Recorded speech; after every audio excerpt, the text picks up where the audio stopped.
देखो इसमें हमें समझना है यूरोप के बारे में। देखो रसिया ने अटैक किया यूक्रेन के ऊपर, करेक्ट। तो जानते हो कि रसिया अटैक ऑन यूक्रेन, वहाँ पे कीव वगैरह है, कैपिटल है उसका। ये दो जगह बहुत इंपॉर्टेंट है, specially Poland and Belarus. Belarus को यूज़ किया था रसिया ने यूक्रेन को अटैक करने के लिए। पोलैंड जो है, पोलैंड का देखो, पोलैंड का जो लुथेनिया ऊपर दिख रहा है ना, वो अब एक कंट्री है। लातविया और लुथेनिया एक कंट्री है। लुथेनिया के पोलैंड के जस्ट ऊपर और लुथेनिया का ये वाला एरिया देखो, तो यहाँ पे इधर देख लो, ये वाला एरिया मैं यहाँ पे कोट कर दे रहा हूँ। ये वाला एरिया, ये वाला जो एरिया दिख रहा है ना, ये वाला जो एरिया दिख रहा है जो सर्कल किए हैं, ये एरिया रसिया का है, समझे। ये एरिया रसिया का है, इसलिए हम कहते हैं स्टूडेंट कि Russia shares boundaries with your Poland also, समझ गए। वो पोलैंड के साथ भी बाउंड्री शेयर करता है। होप सो समझ में आ गया होगा। और यदि मैं बात करूँ इस जगह का ना, तो देखो यहाँ पे भी तुम्हारा ये है बाल्टिक सी। देखो देखो, इसलिए इधर आओ स्टूडेंट, इधर आओ, जल्दी तेजी से आओ। देखो यहाँ पे रसिया लिखा गया है, देखो देखो रसिया है ना यहाँ पे। ये वाला रीजन देखो, ये वाला रीजन देखो, ये वाला रीजन देखो, ये रसिया का ही है, लुथेनिया के नीचे वाला जगह पे, समझ गए। जाओ बैठो। तो ये रसिया का ये बहुत ही अनोखा जगह है जो कि पोलैंड के साथ शेयर करता है। फाइन, समझ गए, इसलिए ये न्यूज में था ये। सेकंड देखो, सेकंड तुमको देखना पड़ेगा यहाँ पे कि बोल्विया एंड पैराग्वे, पैराग्वे ये दो ऐसा कंट्री है साउथ अमेरिका का जो कि लैंड लॉक्ड है। लैंड लॉक्ड मतलब क्या है कि तुम्हारा कोस्टल एरिया से मिला हुआ नहीं है, ये अंदर पाए जाते हैं। बोल्विया एंड पैराग्वे, देखो यहाँ देखोगे बोल्विया एंड पैराग्वे, देखो यहाँ पे तुमको मैप में बहुत अच्छे से दिख जाएगा बोल्विया एंड पैराग्वे। देख रहे हो ये बाउंड्री टच कर रहा है सी से, बिल्कुल नहीं कर रहा है ना, इधर टच कर रहा है। तो बोल्विया पूरा इंटायर साउथ अमेरिका में यही दो ऐसा कंट्री है जो कि लैंड लॉक्ड है, समझे, बोल्विया एंड पैराग्वे। अब देखो यहाँ पे तीन कंट्री के बारे में हमेशा चर्चा होगा, ए बी सी। क्यों? क्योंकि यहाँ पे बहुत ज़्यादा क्या है, तुम्हारा लिथियम आयन रिजर्व है, लिथियम रिजर्व बहुत ज़्यादा है। और लिथियम जानते हो बहुत काम आता है बैटरी के लिए, ई व्हीकल्स के लिए, करेक्ट। तो उसलिए न्यूज़ में आया है। तीसरा देखो, याद करो, अच्छा तुम लोग तो अभी नए स्टूडेंट हो, सभी ये न्यूज़ बहुत पहले का है, समझे ना। ये जो न्यूज़ है बहुत एक्चुअली, ये देखो जो करंट अफेयर्स बनाया गया है ना, ये वाला, ये 2023 को रखते हुए बनाया गया है कि जो 2 साल 3 साल से जो न्यूज़ में है, जो फ्रिक्वेंट है, जो आ सकता है इस बार का, ये नीतीश और कोमल को ज़्यादा ज़रूरत है इस चीज़ का, ठीक है, वो लोग देख लेगा वहाँ पे। इथोपिया एंड तिग्रिस, देखो इथोपिया, देखो अब तुमको देख के लगेगा कि इथोपिया क्या है, बाउंड्री शेयर करता है। इथोपिया भी लैंडलॉक्ड कंट्री है स्टूडेंट, ये समझ लेना। इथोपिया पूरी तरीके से लैंडलॉक्ड कंट्री है, समझ गए ना। ऊपर में देखो इरिट्रिया के साथ बाउंड्री शेयर करता है। जब इथोपिया का बात करूं तो ग्रेट रिनासांस जो डैम है, जो कि नाइल के ऊपर बना हुआ है, ये इथोपिया में ही बना हुआ है। रिवर नाइल निकलती है ना, रिवर नाइल में दो बनता है, एक ब्लू नाइल है, एक व्हाइट नाइल है। तो एक नाइल के ऊपर तुम्हारा डैम बना रहा था, इस चीज़ को लेकर ना प्रॉब्लम हुआ था इरिट्रिया के बीच में, ठीक है, इसलिए न्यूज़ आया। वो तिग्रे जो रीजन है वो बहुत इंपॉर्टेंट रीजन है, क्योंकि वहाँ पे झगड़ा उड़ा हुआ था बहुत खतरनाक, समझ गए ना। तो इथोपिया है, इथोपिया लैंडलॉक्ड कंट्री है, ये अपना बाउंड्री शेयर करता है इरिट्रिया के साथ, और इरिट्रिया के साथ इसका झगड़ा चल रहा था क्योंकि रिनासांस जो डैम बनाया था, वो डैम क्या कर रहा था, रिवर नाइल का एक जो तुम्हारा मेन लेंथ वाला जो वाइट नाइल जो होगा उसके ऊपर रिवर, उसके ऊपर डैम बनाया था, और डैम बनाने की वजह से जो वाटर है उसमें दिक्कत हो रहा था, क्योंकि डैम बनाओगे तो वाटर डाइवर्ट हो जाता है, समझ गए नहीं। इंडस उस दिन बताए थे ना, इंडस वाटर वाला। तो ये हो गया, 3 मैप बता दिए हैं स्टूडेंट, समझ में आ गया ना। अब देखते हैं हम लोग behind the curtain across India and world. देखो यहाँ पे अब लैसलगांव मार्केट जानते हो, नासिक का सबसे बड़ा मंडी है ये, एशिया का सबसे बड़ा मंडी है ओनियन का, प्याज सबसे ज़्यादा यहाँ पे बिकता है, ठीक है। मार्केट क्रैश हो गया, बताओ।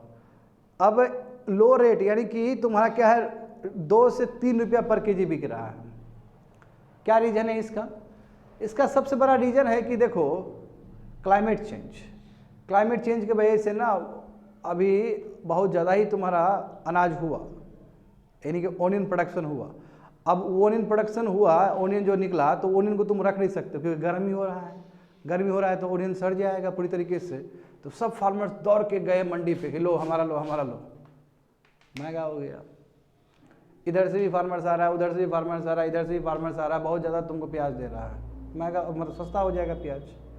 तो प्याज इतना सस्ता हो गया बाबू, 2 रुपया 3 रुपये में प्याज बिक रहा है, 150 खरीदो और खाओ, ये स्थिति हो गया। मगर ठीक है, महाराष्ट्र का जो चीफ मिनिस्टर हैं अभी के जो हैं, ठीक है, क्या नाम है उनका? हाँ, एकनाथ शिंदे जी, ठीक है। तो एकनाथ शिंदे ने आश्वासन दिया है, कोई बात नहीं, जो नेफेड है वो क्या करेगा, प्रोक्योरमेंट करना शुरू कर देगा, और प्रोक्योरमेंट करेगा तो जो बेचारा जो दाम मिलना चाहिए उन्हें इनका फार्मर्स को वो मिल पाएगा, ठीक है, समझ गए ना स्टूडेंट। ये है। दूसरा देखो 59, इंडियाज़ का GDP growth rate slow to यानी कम हुआ। दिसंबर 2022 का क्वार्टर देखोगे, अक्टूबर और दिसंबर का, उसमें 4.4% तुम्हारा क्या पहले कंपेरिजन में कम होकर 4.4% हुआ है। बात समझे। अब यहाँ पे देखो एक चीज़ इंपॉर्टेंट है कि हमारा जो जीडीपी ग्रोथ हो रहा था 2021 और 22 पूरा लोगे तो 8.7 था, उसको बढ़ा के 9.1 कर दिया गया है। तो तुम बोलोगे कि ऐसे कैसे हो सकता है? 8.7% पहले यदि जीडीपी ग्रोथ हुआ है इस ईयर में 2021 और 22 में, तो फिर 9.1 कैसे रिवाइज कर सकते हैं? देखो स्टूडेंट, इसका भी तरीका है। कई डेटा ना इनफॉर्मल सेक्टर से हम लोग नहीं ले रहे होते, एक प्रिज्यूम करते हैं कि इतना इतना जीडीपी, क्योंकि इनफॉर्मल सेक्टर को वो करना बहुत मुश्किल है ना, कि इनफॉर्मल सेक्टर में ग्रोथ देखना बहुत मुश्किल हो जाता है, और हमेशा जो इनफॉर्मल सेक्टर का जीडीपी रिलेटेड जो भी डेटा होता है वो लेट पहुंचता है। तो हम एक अनुमान लगाते हैं कि 8.7% होगा, बट जैसे ही वो आंकड़ा पहुंचा और दोनों को कंबाइन किए तो पता चला 8.7 नहीं, वो 9.1% है। देखो कितना फ़ायदा हुआ, जबकि कोविड के टाइम में 2020 और 21 में हमारा जीडीपी देखो -5.7 चला गया था, और ठीक एक साल बाद देखो जीडीपी उठ के कितना हो गया, 9.1% हो गया। समझ में आ गया ना? तो ये बिल्कुल तुम लोग को ये पता होना चाहिए कि ऐसे रिवाइज कैसे हो सकता है जीडीपी का फिगर। जो 8.7 बता दिया गया वो 9.1 कैसे हो सकता है? तो इसका रीज़न क्या है कि इनफॉर्मल सेक्टर का जो भी डेटा आता है वो थोड़ा लेट आता है, फिर उसमें ऐड करना पड़ता है, उस समय वो रिवाइज होने का चांसेस रहता है। वही चीज़ लिखा गया है। आगे देखो, ये बहुत इंपॉर्टेंट है। देखो एक जज बनने के लिए ना, एक जज देखते हो पिछले बार ये गौड़ी उसका हुआ था ना, गौड़ी विक्टोरिया का जो केस हुआ था, याद है ना तुम लोग को? वो माइनॉरिटी के अगेंस्ट कुछ बोल दी थी, मतलब ऐसे बता रहा हूँ, इससे लिंक नहीं है, बट समझो। एक जज जो प्रमोशन होता है, जज का प्रमोशन कैसे होता है? कॉलेजियम सिस्टम करता है, ठीक है ना, अपॉइंट करता है। अब इसमें तुमको जानना होगा कि यदि जज कोई पॉलिटिकल पार्टी या पॉलिटिकल आइडियोलॉजी से अफिलिएटेड है तो ये पर्याप्त कारण नहीं है कि उसको जज नहीं बनाया जाए। जज बिल्कुल बनना चाहिए। अरे उसका अपना आइडियोलॉजी है, हो सकता है वो कांग्रेस से मैच करे, हो सकता है वो जदयू से मैच करे, उसमें कोई दिक्कत नहीं है। बस यही है कि यदि जज आपको नियुक्त किया जाएगा तभी नियुक्त किया जाएगा यदि आपने कोई ऐसा हरकत नहीं किया जिसकी वजह से संविधान का जो वैल्यू है उस संविधान का वैल्यू को आपने घटाया हो, या फिर कोई फंडामेंटल राइट्स के अगेंस्ट आपने कुछ बोला है, तब आप जज नहीं बन सकते हो। यानी कि कॉन्स्टिट्यूशनल जो प्रोविजन है उसको आपने वॉयलेट किया है, तब आप जज नहीं बन सकते हो। या फिर फंडामेंटल राइट्स किसी का है, उसके अगेंस्ट आप कुछ बोले हो, तब आप जज नहीं बन सकते हो। बट यदि तुम पॉलिटिकल अपना एस्पिरेशन दिखा रहे हो, तुम पॉलिटिकल व्यू अपना दिखा रहे हो, तो दैट डजंट मीन कि तुम जज नहीं बन सकते हो। आइडियोलॉजी किसी का भी हो सकता है, हमारा आइडियोलॉजी बीजेपी का हो सकता है, उसमें क्या गड़बड़ी है? हाँ, यदि हम जज नियुक्त होने वाले हैं बट हमने फंडामेंटल राइट्स के बारे में खराब बोला कि इसका फंडामेंटल राइट्स नहीं होना चाहिए, क्या दलित का फंडामेंटल राइट्स होना चाहिए, ऐसे लेट से बोल दिए, तो हमको जज बनने का कोई अधिकार नहीं है। बात समझे?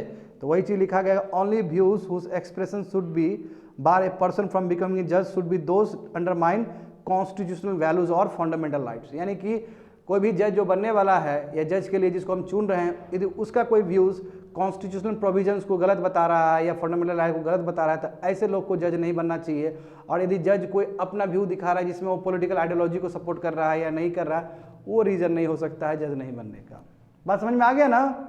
सिंपल तरीके से बता दिया। देखो media influencer, social media influence देखता है, कोई भी आके ब्लॉग बना देता है ऐसे करके, हम यहाँ जा रहे हैं गाइस, ये हो रहा है वो हो रहा है। अब तो ये चला, ये फालतू का ये सब चीज़ बच्चा बुजुर्ग भी शुरू कर दिया ये सब चीज़ को। ये किया है, पढ़ाई लिखाई जीरो, अब सोशल मीडिया इन्फ्लुएंसर बनोगे।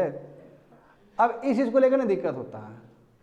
अभी क्या करोगे बाबू? एक टाइम था हम लोग प्रणाम करते थे, अब लोग ऐसे करता थे, हाय गाइस हाय गाइस, हो रहा है ना?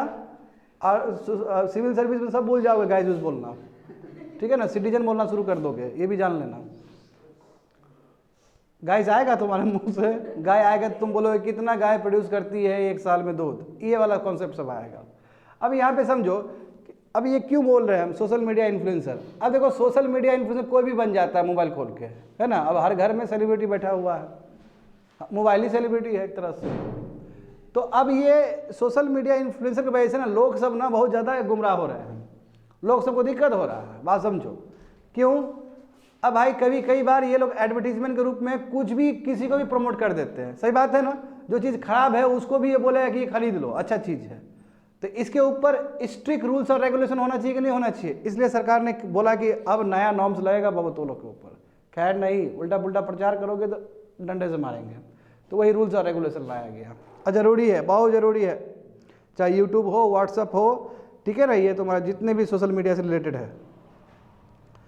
अब थोड़ा क्लैरिटी चेक करना है तुम लोग का। देखो क्लैरिटी क्या है, क्या समझते हो फ्रंट रनिंग और इनसाइडर ट्रेडिंग से। इनसाइडर ट्रेडिंग जानते हो, मैं इकोनॉमिक्स में बता चुका हूँ। इनसाइडर ट्रेडिंग का मतलब है कि मान लो कि अंबानी कुछ करने वाला है शेयर से रिलेटेड, और उससे पहले ही जो अंबानी का जो कॉलीग्स है, अंदर का ही मैनेजमेंट का आदमी है, और उसको पता है कि अंबानी ये हरकत करने वाला है, कुछ शेयर ऐसे बिक्री खरीदेगा या बेचेगा, तो पहले ही यदि ये इन्फॉर्मेशन जान के पहले ही वो हरकत ले लेते, that is called insider trading. ये अनएथिकल प्रैक्टिस है, शेयर मार्केट में ये गलत प्रैक्टिस है।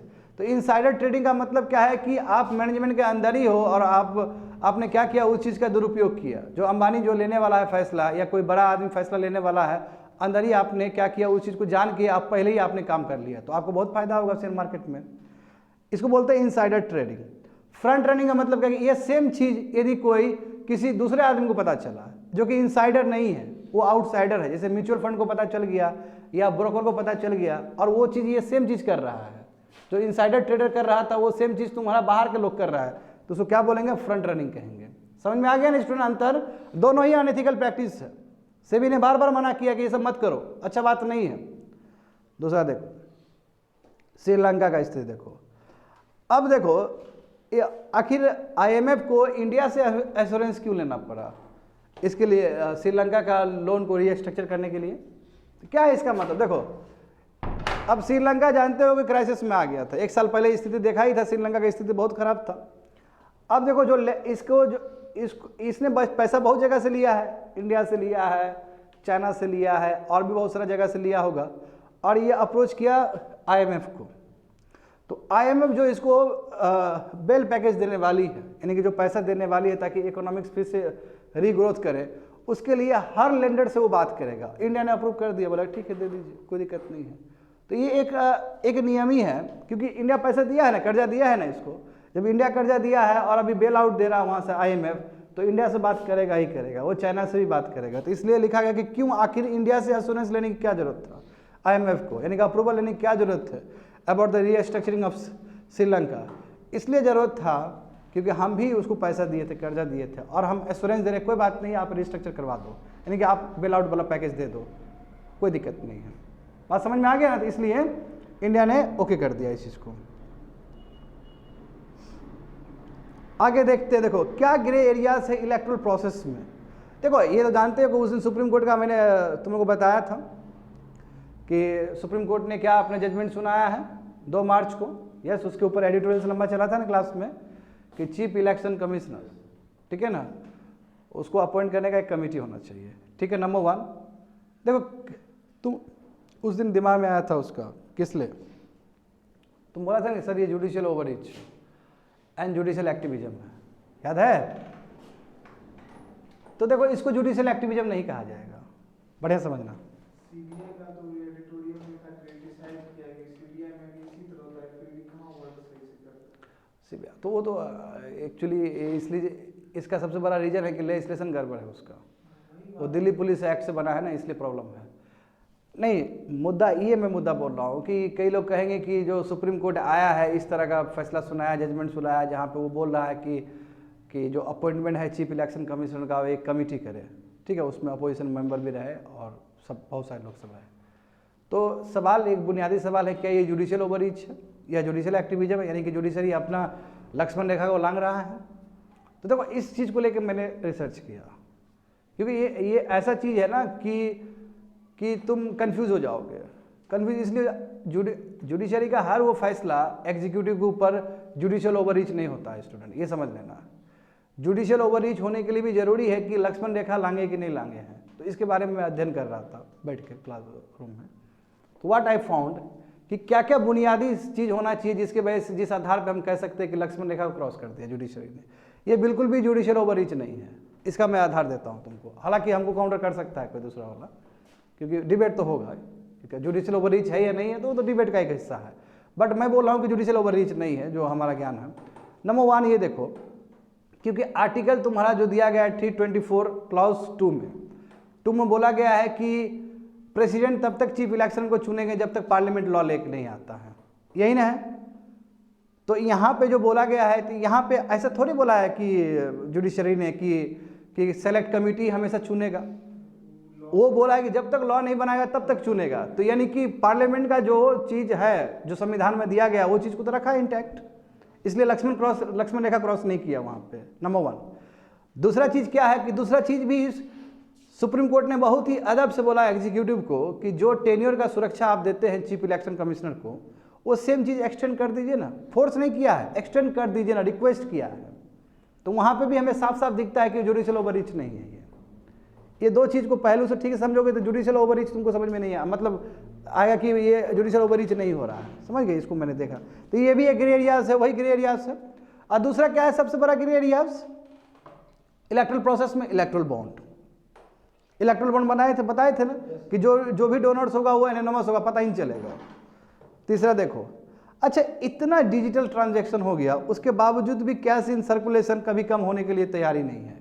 यानी कि अभी भी जीडीपी में कैश तो अच्छे खासा सर्कुलेट हो रहा है, लोगों के पास जेब में पैसा अच्छा खासा है, लोगों के पास तो है ही। डिजिटल ट्रांजैक्शन होने के बाद भी कैश फ्लो है अभी भी इकोनॉमी में। इसका सबसे बड़ा रीजन क्या है? रीजन से पहले समझो कि नोटबंदी इसलिए किया गया था ताकि जो कैश है तुम्हारा जो सर्कुलेट हो रहा है जीडीपी में वो कम हो सके, क्योंकि कैश जितना सर्कुलेट होगा उतना ब्लैक मनी होने का चांसेस रहेगा। उसके बावजूद भी नहीं हुआ, जानते हो कि 100% तुम्हारा फिर से आ गया, वो बताए थे पहले। इसका सबसे बड़ा रीजन है कि हमारा इकोनॉमी इनफॉर्मल है। हमारा जब इकोनॉमी इनफॉर्मल है तो डिजिटल करना मुश्किल है बहुत सारी जगह, क्योंकि बहुत सारी जगह पे तनख्वाह यदि कोई मान लो लेबर काम करता है तो डिजिटल ट्रांसफर नहीं होता है, वो 200 रुपये 300 रुपये हाथ में ही लेके जाता है घर में और सब्जी उब्जी खरीदता है। और दूसरा तरीका क्या है कि अभी भी ब्लैक मार्केट का बहुत बड़ा जरिया है भारत, अभी भी। अब ब्लैक मार्केट तुम्हारा ब्लैक मार्केटिंग पूरा होता है ये करेंसी इन सर्कुलेशन से ही होता है, यानी कैश करेंसी में ही हो रहा होता है। देखना कई जगह दुकान पे जाओगे ना, वो मनी एक्सेप्ट नहीं करेगा तुमको, डिजिटल भी। गौर किए हो ये चीज़? नहीं करेगा, जबकि इतना हो रहा है फिर भी नहीं करेगा। क्यों? उसका मोटिव कुछ और है, क्योंकि वो फिर उधर चला अकाउंट में चला जाएगा तो फिर अकाउंटेबिलिटी हो जाएगा, इसलिए बोलेगा नहीं नहीं कैश कर दो। जैसे अभी भी देखते हो ना, खेत वगैरह खरीदना हो या ज़मीन वगैरह खरीदना हो तो कैश में बोलेगा कैश में दीजिए, समझ। इसलिए कैश इन सर्कुलेशन, ये भी एक रीज़न है। आगे देखो, तो ये खत्म कर दिए स्टूडेंट, पहला न्यूज़ हो गया, उसके बाद बिहाइंड द कर्टन हो गया, और थोड़ा सा ये भी कंसेप्ट और क्लियरिटी। अब करंट अफेयर्स देखते हैं। अब देखो हो क्या रहा है कि 1000 ऑफ बर्ड्स रिसेंटली स्कॉटलैंड में है ना मरे हुए पाए गए हैं।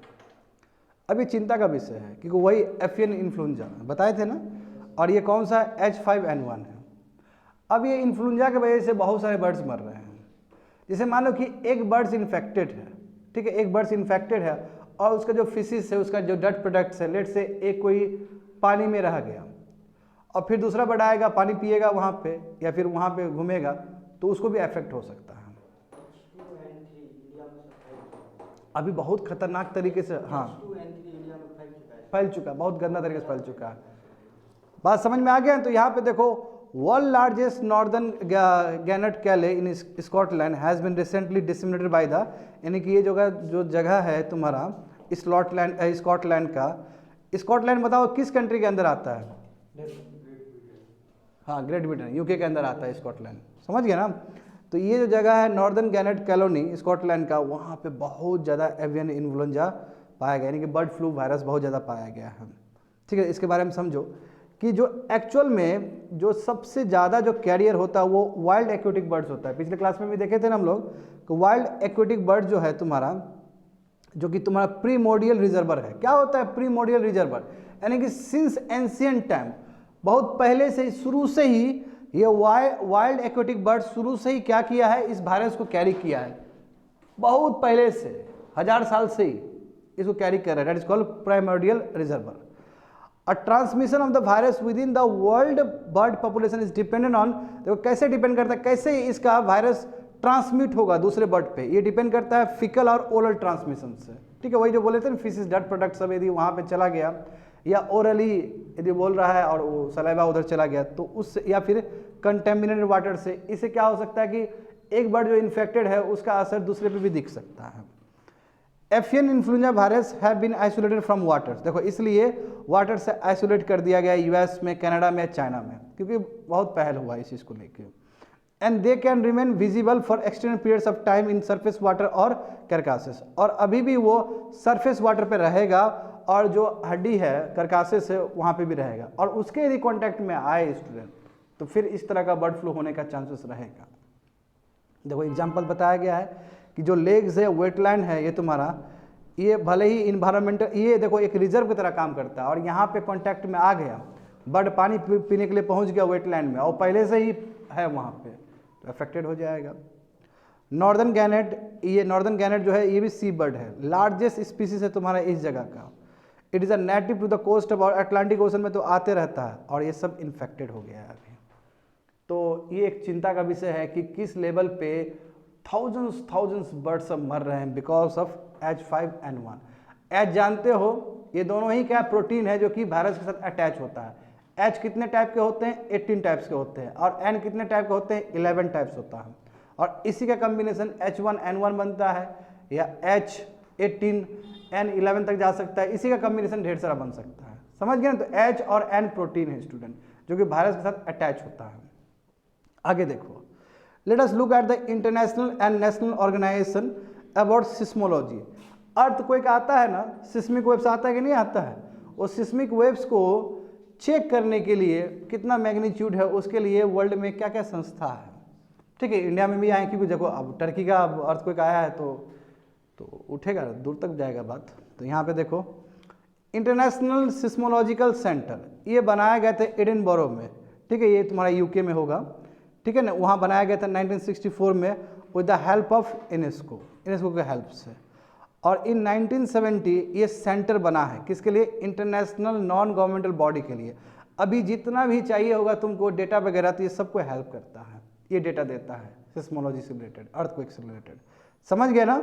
और बहुत सारा इंस्टीट्यूशन इसको क्या किया है, गाइड किया है, और बहुत सारा इंस्टीट्यूशन पैसा देता है इसको, और जब पैसा दे रहा है, फंड दे रहा है, तो ये भी उसको डेटा देता है। तो GSN provides free real time open service, सही बात है ना। ये क्या करता है, तुम्हारा जितने भी ये ओपन सर्विस देता है, ओपन इंफॉर्मेशन देता है। अब यहाँ पे समझो कि ग्लोबल सिस्मोग्राफिक नेटवर्क, ये दूसरा नेटवर्क है। पहले हम समझ लिए ना, पहले क्या है तुम्हारा सेंटर, इंटरनेशनल सिस्मोलॉजिकल सेंटर पहला हो गया ये, जो कि यूनेस्को के हेल्प से बना था। ठीक है, 1970 में इंटरनेशनल NGO भी बना, ठीक है, जो कि अलग अलग इंस्टीट्यूशन इसको प्रोवाइड करती है, फंड देती है। दूसरा मैं बता रहा हूँ, दूसरा संस्था बता रहा हूँ सिस्मोलॉजी से रिलेटेड, दूसरा संस्था का नाम क्या है, ग्लोबल सिस्मोग्राफिक नेटवर्क। ये भी डिजिटल सिस्मिक नेटवर्क है जो कि free real time open access data देती है अलग अलग संस्था को, अलग अलग कंट्री को, समझ गए ना। And it has 150 modern seismic station, और ग्लोबली ऐसा कितना 150 स्टेशन है जहाँ पे ये इन्फॉर्मेशन पहुँचाती है, जहाँ से इन्फॉर्मेशन ये लेती है। ये नेटवर्क है, पूरा कनेक्टेड नेटवर्क है। जहाँ तक सवाल है भारत में, तो भारत में क्या ऐसा कोई संस्था है, तो है, हमारा संस्था का नाम क्या है, देखो नेशनल सेंटर फॉर सिस्मोलॉजी। ये नोडल एजेंसी है, सबसे इंपॉर्टेंट एजेंसी है जो कि अर्थक्वेक को मॉनिटर करती है। कहीं पे भी अर्थक्वेक आए तो जो पहला जो भारत का जो संस्था होगा इसी को पता चलेगा, और यही बताएगा कि 8.7 का मैग्नीट्यूड है या 5.7 का मैग्नीट्यूड है, वही सब बताता है। और ये भी डेटा जो लाएगा ग्लोबल सिस्मोग्राफिक नेटवर्क से वो डेटा ले सकता है, क्योंकि देखो ऊपर क्या लिखा गया, ऊपर क्या लिखा गया है, free real time open access data देता है। यानी कि कहीं पे भी अर्थक्वेक हो और इसका 150 सेंटर है तो आंकड़ा होगा इसके पास, और ये आंकड़ा ये भारत का जो नोडल एजेंसी है सिस्मोलॉजी का, वो भी इसको ले सकता है। अब देखो, it maintains the national seismological network with more than 150 station across the country. और हमारे भारत में इसका भी नेटवर्क बहुत बड़ा है, 150 तुम्हारा लगभग सेंटर है, स्टेशन है इसका भी, समझ गए ना। क्योंकि अर्थ पे कहीं भी आ सकता है ना स्टूडेंट, और ज़्यादातर इसका जो सेंटर होगा वो हिमालयस की तरफ होगा, क्योंकि ज़्यादा सिस्मिक प्रोन एरिया वही सब है। तो NCS यानी कि national centre for seismology monitors earthquake activity all across the country, ठीक है ना, अच्छे से करता है पूरा इंडिया में जितना भी टोटल उसी का जिम्मेदारी है। अब देखो ये मज़ेदार चीज़ है, जब इंदौर कर सकता है तो बाकी क्यों नहीं कर सकता है। देखो इंदौर जाना जाता है भारत में अपने सफाई के लिए जाना जाता है ना। अब बताओ, तुमको पता है इंदौर ने ना म्युनिसिपल बॉन्ड को जारी करना शुरू कर दिया, लोग खरीद भी रहा है, सब्सक्राइब भी कर रहा है बहुत अच्छे से। इससे पहले पुणे का देखे थे थोड़ा बहुत, हम लोग पिछले ट्यूटोरियल्स में देखे थे, पुणे भी कर रहा है बहुत अच्छे से। मगर इंदौर बेस्ट एग्जाम्पल है, जब Indore being a municipal corporation इस लेवल पे काम कर सकता है, सैनिटेशन के लिए अच्छा काम कर सकता है, तो बाकी भी, क्योंकि देखो हम लोग इकोनॉमिक्स में ये जानते हैं कि म्युनिसिपल बॉन्ड या बॉन्ड मार्केट बहुत हमारा डिपेंड नहीं है, कमज़ोर है। और म्युनिसिपल बॉन्ड यदि जारी कर रहा है इंदौर जैसा जगह सिटी, तो बिल्कुल दूसरे सिटी को भी सीखना चाहिए। आखिर क्या बात है इस सिटी में कि ज़्यादा लोग इस पे आस्था दिखा रहे हैं और मनी बहुत अच्छे से मोबिलाइज हो रहा है, आखिर क्या रीज़न है। तो समझो यहाँ पे 122 करोड़ ऑफर है ना, attracted application worth of ₹720 crore with the retail portion over subscribe by, यानी कि लगभग टोटल तुम्हारा 720 करोड़ का इसका अब देखो 122 करोड़ दिया तुम्हारा ग्रीन शू ऑप्शन के लिए। ग्रीन शू मतलब ये बोला कि रिन्यूएबल प्रोजेक्ट पे खर्च करेंगे, तो उसके लिए 122 करोड़ रुपया इसको मोबिलाइज किया है, ठीक है ना। और टोटल यदि कहा है तो 720 करोड़ इसने मोबिलाइज किया है, जिसमें लोग सब जो बढ़ चढ़ के जो हिस्सा लिए वो तुम्हारा 5.7 टाइम ज़्यादा ओवर सब्सक्राइब कर दिया लोग सब, यानी कि ज़्यादा मात्रा में लोग सब इसको सब्सक्राइब कर रहे हैं, कहने का मतलब ये हुआ। And we are talking about the green bond offer to the raise fund for the solar project by the Indore municipal corporation. देखो ये जो भी बॉन्ड जारी करा वो ग्रीन बॉन्ड है। ग्रीन बॉन्ड किसने जारी किया था? रिन्यूएबल प्रोजेक्ट्स के लिए, यानी कि सोलर एनर्जी के लिए, विंड एनर्जी के लिए। तो एक क्लासिकल मॉडल है कि कैसे हम कैसे ग्रीन बॉन्ड एक म्युनिसिपल कॉर्पोरेशन भी अच्छे से जारी कर सकता है और ओवरवेलमिंग तुम्हारा आए, उसका मतलब ओवरवेलमिंग एक्शंस आए लोगों का। लोग देख रहे हो कितने अच्छे से 5.7 टाइम ज़्यादा सब्सक्राइब कर रहे हैं उसको, यानी कि जितना उम्मीद किया गया उससे बेटर लोग सब्सक्राइब कर रहे हैं इस बॉन्ड को। कहने का मतलब ये हुआ। अब वो डेटा उतना इंपॉर्टेंट नहीं है, समझो कि बेस्ट काम कर रहा है। इसका क्या रीजन है समझो, व्हाट आर द रीजन्स, इस तरह ओवरवेलमिंग रिस्पॉन्स क्यों आया सब्सक्राइबर्स से। इसका रीजन ये है कि Indore municipal corporation manage to earn good credit rating. बताओ, इसको अच्छा क्रेडिट रेटिंग मिला है, AA और AA+। जब म्युनिसिपल कॉर्पोरेशन को इस लेवल पे क्रेडिट मिल जाए, AA और AA+, मतलब बेस्ट है वो। जब बेस्ट है तो आदमी को क्या दिक्कत है, आदमी दे देगा पैसा, करिए। क्यों? आपका क्रेडिट रेटिंग है, जैसे अच्छा क्रेडिट अच्छा है आपका। जैसे कोई विद्यार्थी पढ़ने में बहुत होशियार है तो उसको क्लास में बैठाने में क्या प्रॉब्लम है? लोग तो बोलेगा कि एसेट है हमारा, ये तो बहुत तेज है, इसको बैठाओ, इसके ऊपर इन्वेस्ट करो, ये फ्यूचर में बहुत बड़ा बल देगा। ये सेम यहाँ पे भी यही हो रहा है। चूंकि क्रेडिट देखो इसका इतना AA और AA+ है, इसलिए भी इसने क्या किया, पैसा को मोबिलाइज किया है। Usually urban local bodies are perceived to carry very high credit risk. हालांकि हम जानते हैं कि यूजुअली जो अर्बन लोकल बॉडी होता है वो बहुत ही रिस्क रहता है, उसमें क्रेडिट रिस्क रहता है, वो पैसा नहीं देता है उसको ठीक से। मगर देखो इस चीज़ को ना इंदौर कॉर्पोरेशन ने तोड़ दिया, तो और ये सीखना चाहिए। क्यों? क्योंकि वहाँ पे देखो वहाँ पे अर्बन रिन्यूएबल प्रोजेक्ट्स के बारे में पता नहीं होता है कि कौन रिन्यूएबल प्रोजेक्ट करेगा, बट इंदौर कितना समझदार है कि ये रिन्यूएबल प्रोजेक्ट पे भी काम करने के लिए तैयार है और लोगों को मोबिलाइज भी कर दिया, लोगों का पैसा भी मोबिलाइज कर दिया है। नंबर 1। नंबर 2 देखो कूपन रेट कितना दे रहा है, 8.25%। यानी कूपन रेट मतलब क्या, इंटरेस्ट तो देगा। बॉन्ड जारी करता है तो इंटरेस्ट लेगा ना पैसा, आदमी लोग को इंटरेस्ट चाहिए ना। फिर बॉन्ड जारी मतलब पेपर जारी करना। इधर देखो, कहाँ ध्यान है, इधर देखो। जब बॉन्ड जारी करेगा तो उस पर इंटरेस्ट मिलेगा ना, उसी को बोलते हैं कूपन रेट। देखो कूपन रेट मिलेगा ये तुम्हारा।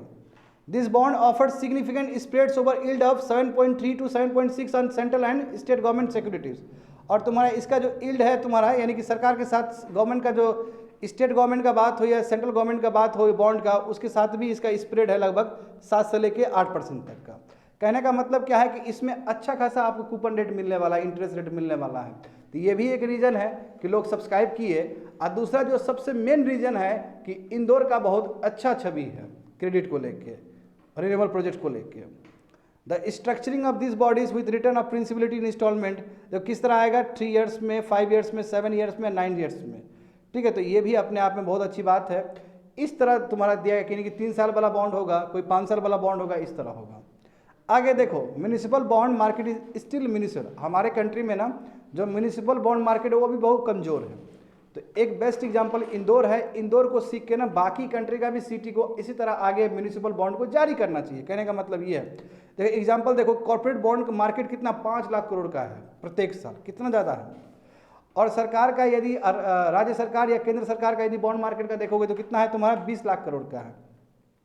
मगर 1997 से लेके अभी तक हम यदि म्यूनिसिपल कॉर्पोरेशन का देखें तो उसका बॉन्ड मार्केट कितना है, ओनली 6000 करोड़ है। तो केवल 6000 करोड़ ही अभी तक 1997 यानी कि 20 साल में, कह सकते हैं ना 20-22 साल में, 20-22 साल में है ना, लगभग 6000 करोड़ ही मोबिलाइज किया है। जबकि प्रत्येक साल कॉर्पोरेट बॉन्ड कितना हो रहा है, 5 लाख करोड़ का हो रहा है। और इस सेंटर और स्टेट कितना कर रही है, 20 लाख करोड़ कर रही है, प्रत्येक साल कर रही है। तो इस सेंस में हम देख सकते हैं कि जो म्यूनिसिपल बॉन्ड का जो मार्केट है भारत में बहुत कमज़ोर है। और इंदौर जो आया है इस तरह, ये एक लेसन देगा दूसरे सिटी को भी कि जब इंदौर कर सकता है तो हम क्यों नहीं कर सकते। तो Indore model appear to be the way forward. तो जो इंदौर का जो मॉडल है जिस पे लोग इतना सब्सक्राइब कर रहे हैं, ये आने वाले समय में दूसरे स्टेट के लिए भी बहुत फायदेमंद हो सकता है। देखो, तो इंदौर का जो मॉडल है कि इस तरह का आप प्रोजेक्ट स्पेसिफिक बॉन्ड इश्यूएंस कर रहे हो, क्योंकि ये देखो प्रोजेक्ट स्पेसिफिक है, यानी कि वो बोल रहा है कि देखो हम रिन्यूएबल एनर्जी की तरफ खर्च करना चाहते हैं, हमको इतना पैसा दो, उसको मिल रहा है।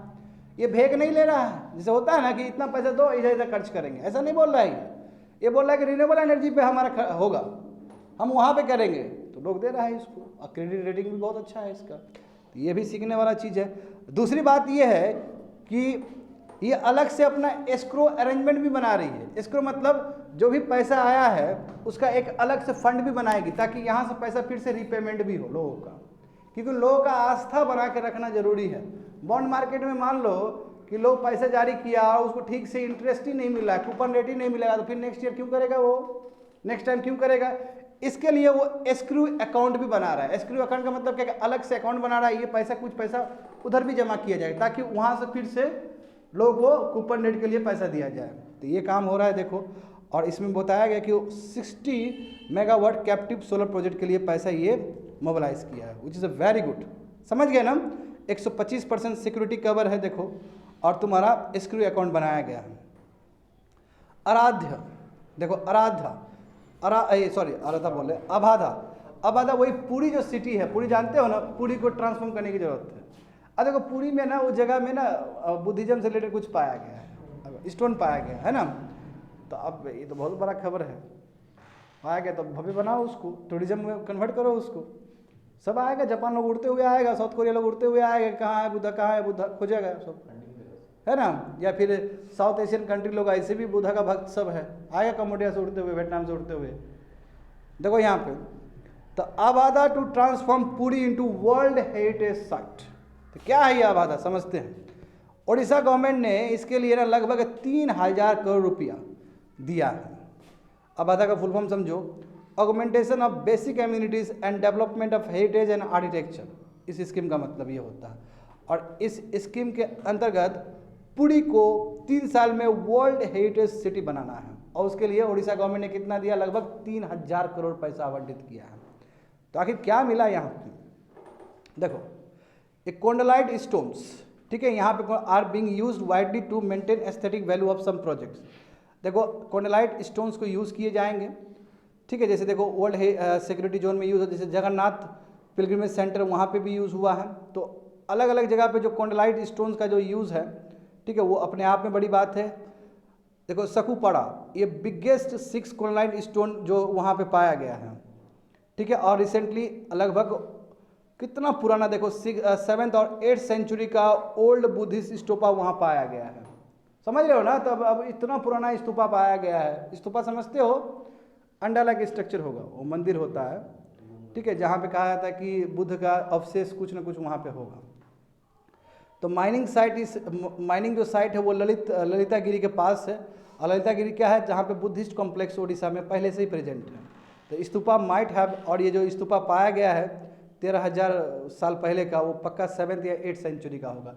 तो इससे हिस्ट्री भी एक रीड्रॉ होगा, फिर से इस पे लिखे जाएंगे। और जिस तरह ये कोरलाइट स्टोन जो वहाँ पाया गया है, ये अपने आप में एक अच्छा खबर है उड़ीसा के लिए, और उड़ीसा के टूरिज्म के लिए भी, और इंडिया के लिए भी कह सकते हो। आगे देखो, SBI raises 1 billion in social loan. अब देखो SBI ने क्या किया, 1 बिलियन लोन को रेज किया है, ठीक है। और ये क्या है, सिंडिकेट सोशल लोन फैसिलिटी है। अब ये क्या होता है, देखो पूरा वर्ल्ड ना, पूरा दुनिया ही अब इन्वायरमेंट, सोशल और गवर्नेंस पे चल रहा है। ECG बताए थे ना इससे पहले, तुम्हारा इन्वायरमेंट इकोलॉजी में ECG वाला लिए होंगे हम पहले, सॉरी ECG बोले, ESG का मतलब कि कोई भी कंपनी, देखो कोई भी कंपनी ये दावा करती है कि हम इन्वायरमेंट फ्रेंडली काम करना चाहते हैं, तो वो कंपनी को पैसा जल्दी मिल जाएगा, या वो कंपनी का क्रेडिट बहुत अच्छा होगा। कोई भी कंपनी कहता है कि हम जो भी अपना बिजनेस करेंगे उससे सोसाइटी को भला होगा, तो सोशल वाला फैक्टर आ गया। तीसरा कि हम कोई भी बिजनेस करेंगे तो उसमें मैनेजमेंट और गवर्नेंस पैटर्न अच्छा करेंगे, तो गवर्नेंस वाला बात आ जाएगा। इसलिए पूरा दुनिया ही अब निकल पड़ा हुआ है ESG मॉडल पे। यानी कि कोई भी कंपनी ESG मॉडल को ठीक से लेके चल रही है तो उस कंपनी का ज़्यादा वैल्यू होगा, सिंपल बात है। बात समझ गए ना। और ये वर्ल्ड से स्टार्ट हुआ और इंडिया में भी इसका असर दिख रहा है, कहने का मतलब ये हुआ। तो देखो, as per the bank this is significant for SBI and Indian environmental, social and governance financing market. और ये अपने आप में SBI के लिए बहुत बड़ा बात है कि उसने 1 बिलियन पैसा को क्या किया, मोबिलाइज किया है। $1 बिलियन पैसा को मोबिलाइज किया है, अपने आप में बड़ी बात है। और इंडियन कंपनी जो कि तुम्हारा इन्वायरमेंटल और सोशल और गवर्नेंस फाइनेंसिंग मार्केट पे चलता है, उसके लिए भी खुशी का बात है। ये लार्जेस्ट ECG लोन है कोई भी कमर्शियल बैंक को मिला हो अभी तक, जो कि हमको मिला है, SBI को मिला है। और सेकेंड लार्जेस्ट तुम्हारा क्या है, वर्ल्ड का सेकेंड लार्जेस्ट है, और एशिया पैसिफिक का फर्स्ट लार्जेस्ट है कि जहाँ पे इतना पैसा मोबिलाइज किया हो SBI ने। समझ रहे हो ना। तो स्टेट बैंक ने कहा है कि यस, हम पूरा कमिटेड है कि अपना बिजनेस ऑपरेशन में हम हाई स्टैंडर्ड इन्वायरमेंट, सोशल और गवर्नेंस प्रैक्टिस को निभाएंगे। SBI को इसलिए दिया गया है क्योंकि SBI इन्वायरमेंटल और सोशल और गवर्नेंस कॉज के लिए काम कर रहा है। देखो वर्ल्ड में क्या है कि कोई भी कंपनी हो, कोई भी संस्था हो, कोई भी बैंक हो, कोई भी हो सकता है, जो ECG के हिसाब से चल रहा है, तो उसका क्या है कि वो आराम से ना पैसा मोबिलाइज कर सकता है, कहीं से भी, बाहर से भी कर सकता है। तो SBI ने करके दिखाया है। अब वो जो भी पैसा मोबिलाइज किया है स्टूडेंट, $1 बिलियन जो भी मोबिलाइज किया है बाहर से, वो पैसा खर्च किया जाएगा तुम्हारा इन्वायरमेंट, सोशल एंड गवर्नेंस के लिए। और उससे क्या कि SBI और बेटर होगा। और जो SBI के पास जो पैसा आया, ये SBI क्या करेगी, उस पैसा को लेंडिंग में भी यूज़ कर सकती है। और लेंडिंग में जो यूज़ करेगी, जो भी कंपनी आएगा लेने के लिए, तो सबसे शर्त होगा कि ESG मॉडल पे चलोगे ना तुम लोग, इस तरह। आगे देखो, हाँ ये भी देखो, उस दिन बताए थे ना, जब डॉक्टर चंद्रचूड़ के पास पहुंचा था चीफ जस्टिस पास, तो बोले थे कि मेंस्ट्रुएशन पेन लीव हमारा विषय नहीं है, ये एग्जीक्यूटिव का विषय है। देखो आमतौर पे क्या होता है कि मेंस्ट्रुएशन साइकिल के टाइम में कई गर्ल्स होती है जिसको स्टोमक पेन होता है, सही बात है ना। जब स्टोमक पेन होता है तो वो लीव ले सकती है या नहीं ले सकती है, ये डिबेट भारत में उठना शुरू हो गया। हालांकि बहुत सारा कंट्री है जो कि लीव दे चुकी है, समझ गए ना। और इंडिया में ये मामला फिर थोड़ा दूसरा करवट ले लेगा, क्योंकि मैटरनिटी बेनिफिट जानते हो, उसमें 12 वीक से 26 वीक जब कर दिया गया, तो उसके लेके संस्था जो है, जो ऑर्गेनाइजेशन, वो महिला को रखना ही नहीं चाहती है। तो इसलिए इंडिया में डिबेट था। वही देखो, सोवियत रशिया पहला कंट्री है 20वीं सेंचुरी में जिसने first time menstruation leave policy कुछ सेक्टर में अपनाया था। And this was later, but बाद में रिमूव कर दिया गया। क्यों? क्योंकि लोगों को लगा कि ये डिस्क्रिमिनेशन है फीमेल वर्कर के अगेंस्ट, ठीक है, इसलिए इसको रिमूव कर दिया। उसके बाद देखो, उसके बाद और भी कंट्री आए हैं। फरवरी 2023 में स्पेन पहला यूरोप का कंट्री बना जहाँ पे 3 से लेकर 5 दिन का मेंस्ट्रुएशन लीव की छुट्टी दिया जाता है। Japan, Indonesia, south Korea, Taiwan, Vietnam, Zambia, उसने भी इस तरह का किया है, बट अलग अलग तरीका है, किसी का 2 दिन है, किसी का 5 दिन है, इस तरह।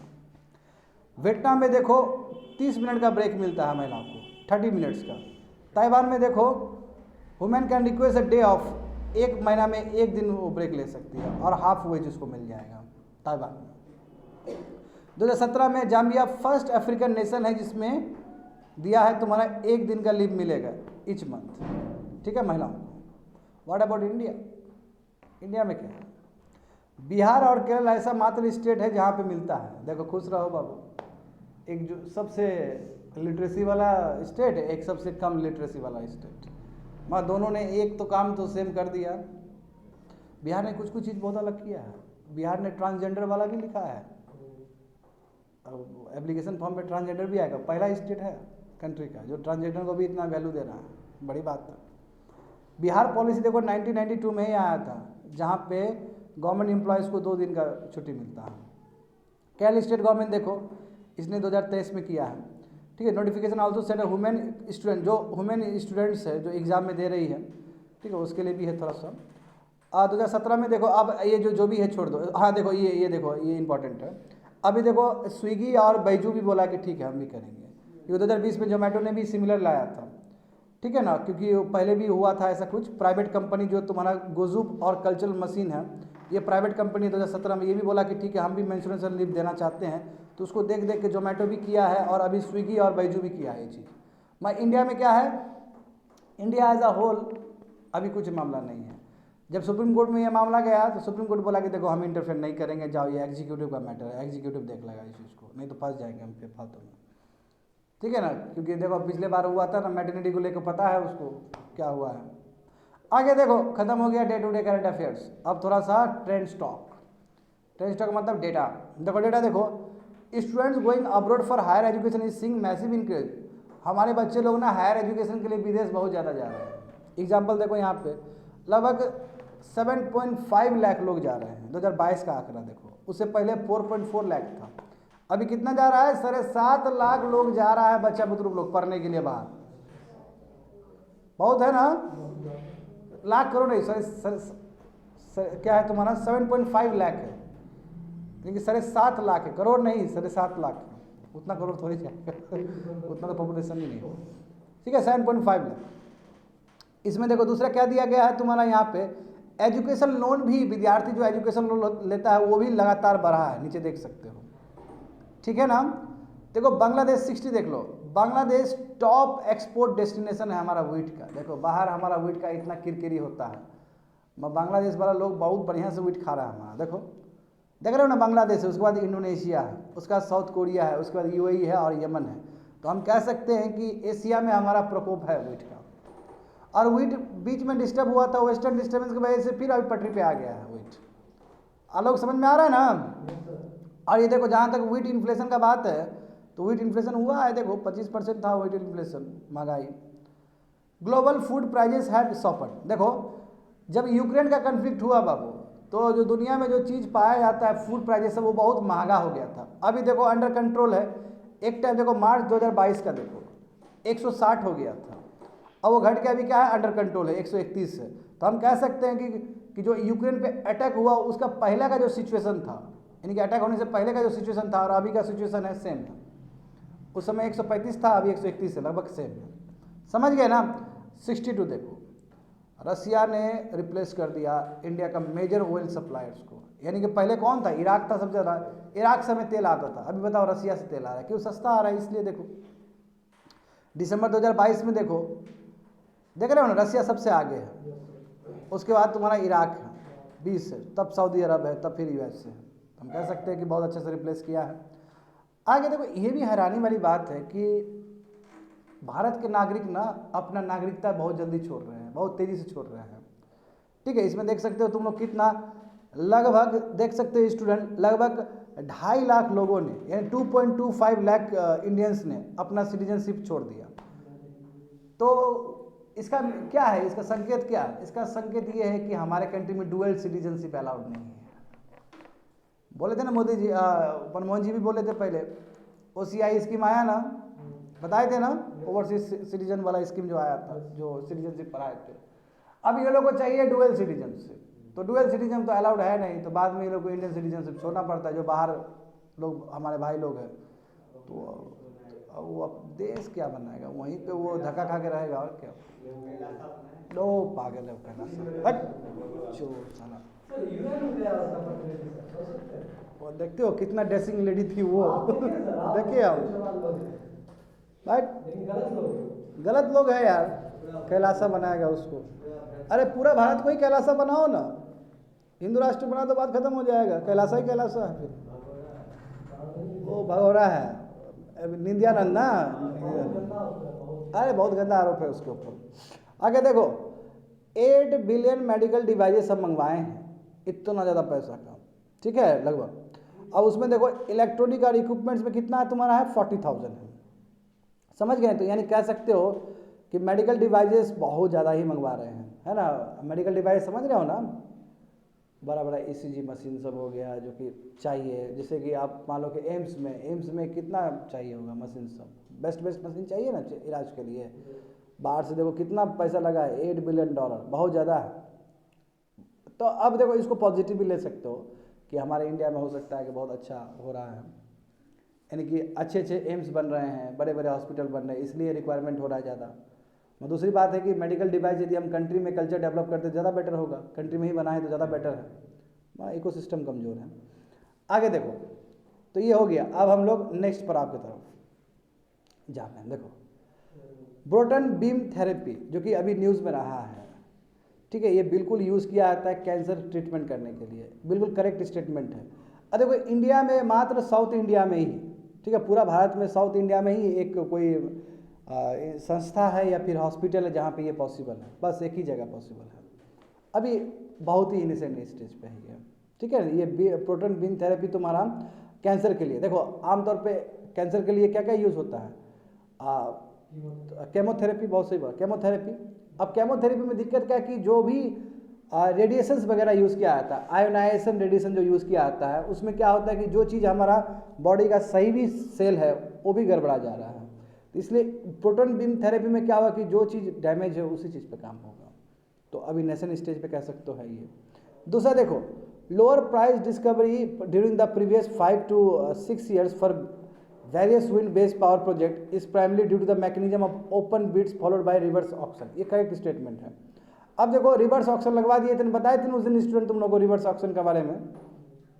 रिवर्स ऑक्शन और ओपन ऑक्शन में अंतर है। रिवर्स ऑक्शन में क्या होता है कि लोग को बुलाया जाता है और लोग को बुलाया जाता है कितना कितना काम करेगा और उस हिसाब से फिर बिडिंग होता है। ओपन ऑक्शन में क्या कि डायरेक्ट बिडिंग हो रहा है। तो कहीं ना कहीं ये सबसे बड़ा रीज़न है कि लो प्राइस डिस्कवरी हुआ। ये तो पॉजिटिव चीज़ है कि सब कोई बोल रहा है कि इतना में हम ये कर देंगे, जो बोल रहा है कि इतना में हम कर देंगे उसको सरकार दे देती है, बट इसके वजह से प्रॉब्लम भी हुआ है। तो वही न्यूज़ में है, देख लेना इस चीज़ को। ऑपरेशन कनक, देखो सही इन्फॉर्मेशन है। ऑपरेशन जो कनक है वो CBI ने स्टार्ट किया है। मल्टी करोड़ फूड कॉरपोरेशन जो है जो स्कैम कर रहा है भारत में, उसके अगेंस्ट है, ये करेक्ट स्टेटमेंट है। New Windsor framework pertains to the new deal undertaken between the UK and European Union pertaining to the north. सही बात है। देखो अभी यूके निकला ना यूरोप से निकला ना जी, ब्रेक्सिट जो हुआ था।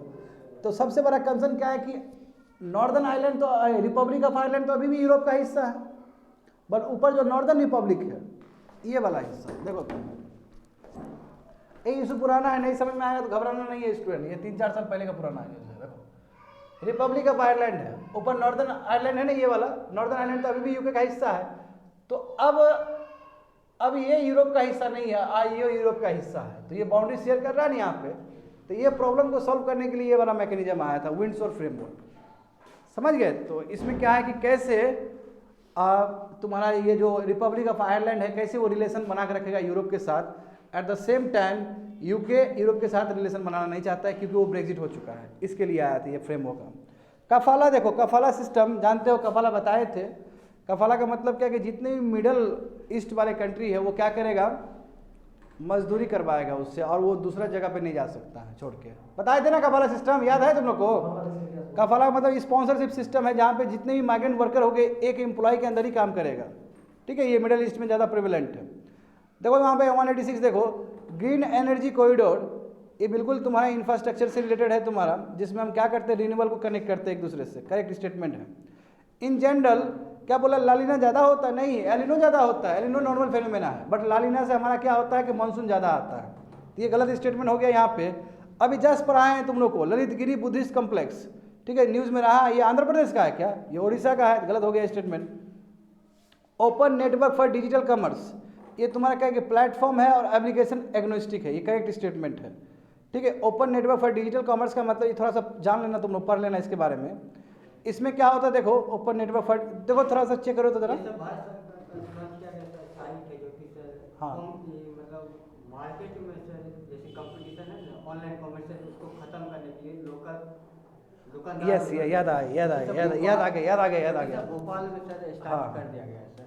Thank you so much. ठीक है, मैं बताता हूँ। देखो भूल गए थे हम। देखो ONDC क्या है, कैसे इन्फॉर्मेशन को लेके चलेंगे यार, इतना कुछ है। देखो इसमें क्या कि जैसे तुम लोग ई-कॉमर्स साइट में जाओगे ना, जैसे तुम्हारा स्विगी हो गया या फिर तुम्हारा अमेजन हो गया, इसमें तुमको पर्टिकुलर ही मिलेगा। और ये ONDC में क्या कि लोकल आदमी भी जो ठेला में बेचता है वो भी आदमी इसको रजिस्टर करवा सकता है। यानी कि तुम चाहता है कि बाबू जो शनिचरा आस्थान में जो मिल रहा है तो ONDC प्लेटफॉर्म में जाओगे तो वो सामान भी तुम्हारे घर में पहुंच जाएगा। तो ये ज़्यादा इंक्लूसिव है, समझ गए? तो वो इसलिए एग्नोस्टिक दो दिया गया word. Out of 3 wild polio virus only, सही बात है ना, 3 स्ट्रेन है ना, ओनली पहला वाला स्ट्रेन अभी प्रेजेंट है, उसी के लिए हम इंजेक्टेबल वैक्सीन दे रहे थे। आगे देखो सिकल सेल एनीमिया क्या ट्राइबल पॉपुलेशन में ही प्रेजेंट है? ऐसा नहीं है, दूसरे में बट ट्राइबल में ज़्यादा है, इसलिए स्टेटमेंट गलत हो जाएगा। क्या इंडियन पेंगुलिन केवल इंडिया में ही मिलता है? नहीं, ऐसा नहीं है, श्रीलंका में मिलता है, साउथ ईस्ट एशिया में मिलता है। इंडिया में कौन सा पेंगुलिन मिलेगा? चाइनीज़ पेंगुलिन भी मिलेगा, इंडियन पेंगुलिन भी मिलेगा। इंडिया इंपोर्ट करता है 50% अपना लिक्विफाइड नेचुरल गैस इराक से नहीं, कतार से, इसलिए करेक्ट कर लो स्टेटमेंट को। ठीक है, ये बता चुका हूँ, ओपन क्रेडिट इनेबल नेटवर्क। ठीक है, ये जानते हो ना, MSME को प्रमोट करने के लिए, है ना। मान लो कि अब कोई भी एक MSME है या कोई भी आदमी है जो लोन लेना चाहता है, उसका जितना भी क्रेडिट है वो कहाँ पैसा दे रहा है नहीं दे रहा, वो इन्फॉर्मेशन चला जाएगा, उसके आधार पे बैंक क्या करेगा, इसको पैसा दे देगा। तो ये किसने डेवलप किया था? Indian software product industry round table, यानी कि ISPIT ने, ये थिंक टैंक है तुम्हारा सॉफ्टवेयर इंडस्ट्री का, इसने डेवलप किया था ये वाला ओशन। और इसके वजह से MSME को बहुत भला होगा, क्योंकि MSME को क्रेडिट मिल जाएगा, पैसा मिल जाएगा। आगे देखो, क्या सेंट्रल गवर्नमेंट के पास पावर है किसी को भी फिजिटिव इकोनॉमिक ऑफेंडर घोषित करने के लिए? नहीं, कोर्ट है, वो कोर्ट करेगा जी। सेंट्रल गवर्नमेंट नहीं डिसाइड कर सकता कौन भगोड़ा है। आर्थिक भगोड़ा होता है ना, 100 करोड़ से ज़्यादा, यही था जी, 100 करोड़ से ज़्यादा यदि खाकर भागा है बाहर, जैसे ये हो गया तुम्हारा विजय माल्या टाइप का लोग हो गया, तो घोषित करने वाला कोर्ट होगा। Non cooperative countries and territory NCCTS is the designation under FTA framework and at present no countries, no, गलत बात है। यही NCCT मतलब ग्रे लिस्ट, FATF में ग्रे लिस्ट और ब्लैक लिस्ट होता है ना, सॉरी ये ब्लैक लिस्ट है, 2 लिस्ट होता है। अभी देखो कौन सा कंट्री है जो ब्लैक लिस्ट में है, NCCT में है? एक ईरान है और तुम्हारा नॉर्थ कोरिया है। ठीक है, तो यही बोल रहा है कि नो कंट्रीज अंडर NCCT, गलत बात है, 2 कंट्री अभी भी है, क्योंकि NCCT का मतलब होता है ब्लैक लिस्ट, समझ गए ना। हाइड्रोजन क्या है? हाईली इनफ्लेमेबल है स्टैंडर्ड टेम्परेचर ऑपरेशन में, बताओ तो, सही बात है ना, बहुत जल्दी आग पकड़ लेता है ये। ठीक है, स्टैंडर्ड टेम्परेचर ऑपरेशन में बहुत जल्दी ये आग को कैच कर लेगा। Plasmodium falciparum found more in forest areas where as plasmodium vivax is more common in the plain regions in India. ये करेक्ट स्टेटमेंट होना चाहिए स्टूडेंट। ठीक है, ये ज़्यादा पाया जाता है। Main organ which affected because of malaria parasite is liver. क्या लीवर सब जरा अटैक होता है? करेक्ट स्टेटमेंट है। जब मलेरिया पैरासाइट होगा तो सब जरा अफेक्टेड होगा, लीवर होगा, उसके बाद ब्रेन होता है, सेकंड ब्रेन है, समझ गए ना। इंडिया में बताओ क्या गुजरात में सबसे ज़्यादा मल्टी स्टेट कोऑपरेटिव है? तो नहीं, महाराष्ट्र है। हाँ, गुजरात सेकंड में आता है, खत्म कर दिए।